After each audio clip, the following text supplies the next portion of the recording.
Okay, question 1. We're asked to simplify this. Now, you're not allowed to use your calculator for this question. However, you could always check it afterwards. So we've got to simplify each bit in turn. So, 2 root 8.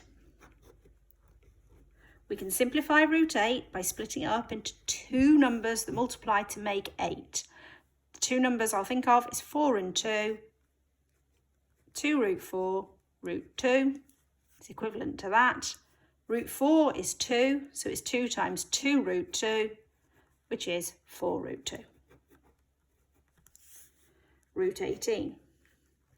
Okay, there's more options of numbers that multiply together to make 18, but I want the pair of numbers that multiply to make 18, one of which is a square number. So root 6, root 3 is not good enough.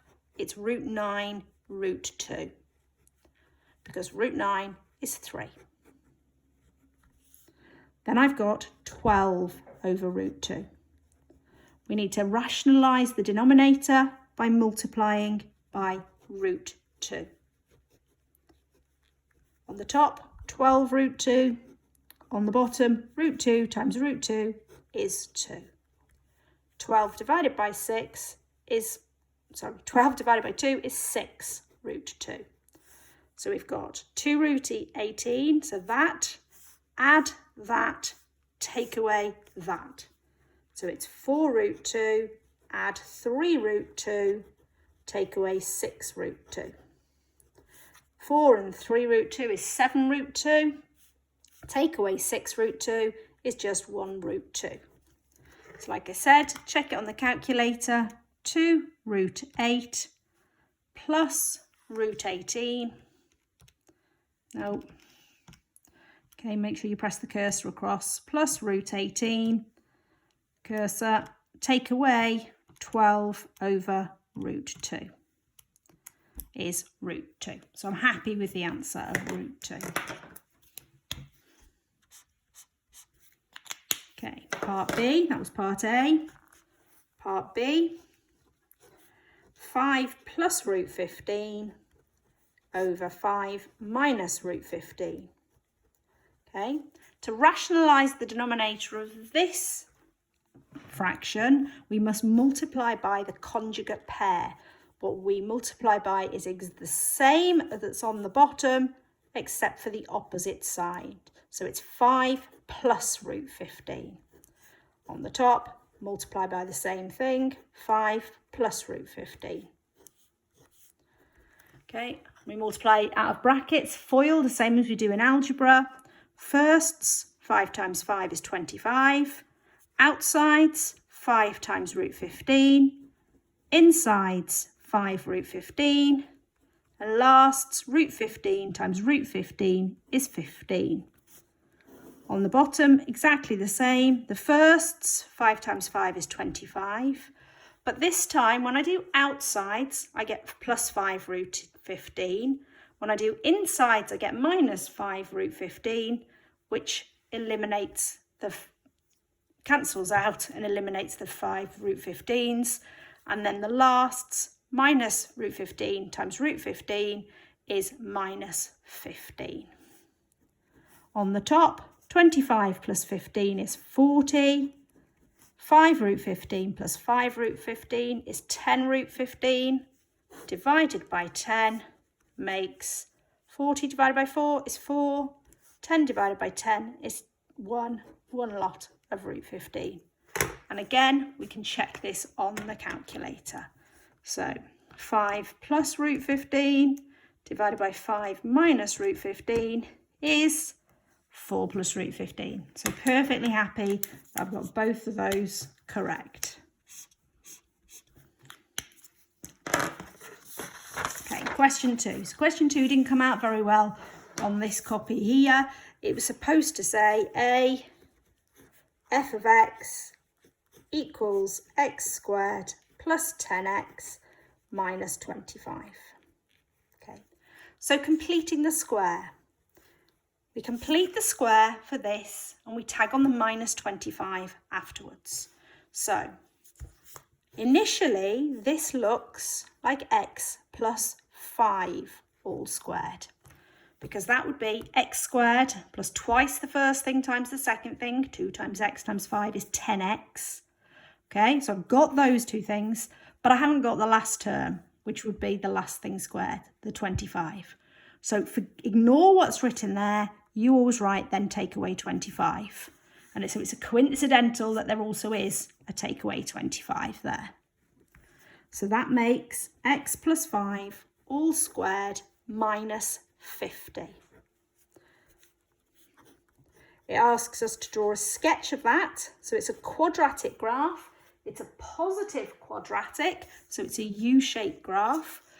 Its minimum value is at minus 50, and that occurs when x, when this bracket, it makes 0, so x is minus 5. So it's like that, where this dip here, this least value, is minus 5, minus 50. Okay, now B. So B should have said f of x equals 5x squared plus 10x plus 35. So again, I just want to focus on completing the square for this bit here. Problem with this is that I've got a 5 in front of the x squared. So what you do first of all is you factorise by that 5, but again, just for this bit. So it's 5 lots of x squared plus 5 lots of 2x. Tag on the plus 35. Now we complete the square inside the square brackets. So it's 5x plus, okay, so like we had, 5 was half of 10, half of 2 is 1. So x plus 1 all squared would give me x squared plus 2x plus 1. I don't have the plus 1, so I write minus 1. So that gives me, expanding out the bracket, 5 lots of x plus 1 all squared minus 5, add on 30. 5 lots of x plus 1 all squared minus 5 add 30 is plus 25. So this one again, a positive U-shaped curve. Oh, sorry, plus that was a 35. Just checking my answers there. That was a 35. I've just done the 30 in my head, and that was 30. Apologies. Okay, so a positive quadratic, it dips at 30, and that occurs when this equals minus 1, when that bracket equals 0, making x minus 1. So minus 1, 30, let's say it's there. Don't have to be too accurate, you just have to have it in the right quadrant and then say that that's minus 1, 30. Okay, now the last one. F of x equals minus 2x squared plus 8x plus 9. So this time we need to factorise by the minus 2. And again, just for this bit here. So it's minus 2, open up my square brackets, lots of x squared, and then 8x is minus 2 times minus 4x. Tagging on my plus 9. Completing the square for inside the square brackets, it's x minus half of that number, which is 2, all squared. That would give me x squared minus 4x plus 4. I don't have the plus 4, so I need to take away the 4.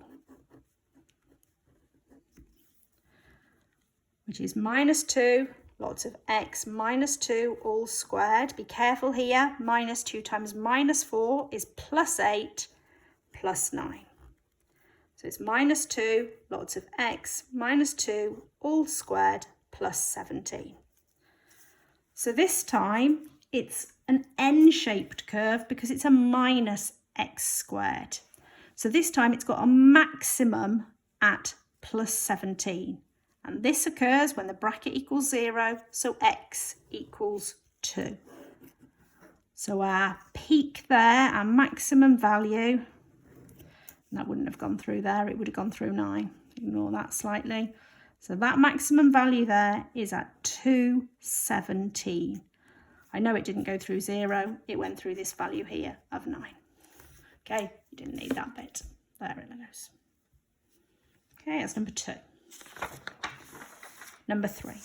Solving this inequality. Now, what you've got to remember when solving these inequalities is you need to look at the graph of this quadratic.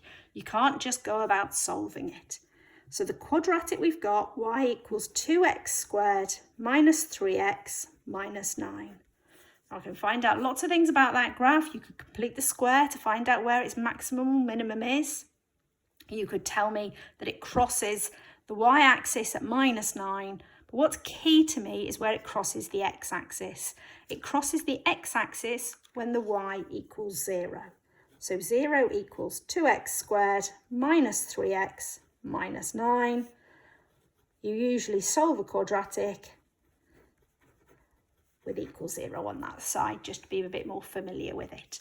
So how do I solve this quadratic? We try and factorise it. 2 times minus 9 is minus 18. Looking for two numbers that multiply to make minus 18, add to make minus 3. It's minus 6 and plus 3. So it's 2x squared minus 6x plus 3x minus 9 equals 0. So I've written the same as that, but I've split the middle term up into minus 6x and plus 3x. Then we go to factorise the first pair, 2x bracket x minus 3. And then it's plus 3 lots of x minus 3, factorising the second pair. We've then got 2x plus 3 times x minus 3. Solving that means x can equal minus 3 over 2, or x can equal 3. So that tells me my quadratic looks like this, crossing at minus 3 over 2 and 3. Oh. Okay. Easier to put the marks on afterwards. Right, solving the inequality 2x squared minus 3x minus 9 is greater than or equal to 0. We're looking where this curve has got a y value greater than 0. The y values greater than 0 are all along here and all along there. So that is this side of minus 3 over 2 and this side of 3. So writing my solutions to the inequality, it's x is less than or equal to minus 3 over 2, all numbers less than, or x is greater than or equal to 3. And it's important we write the or in the middle of that. Okay.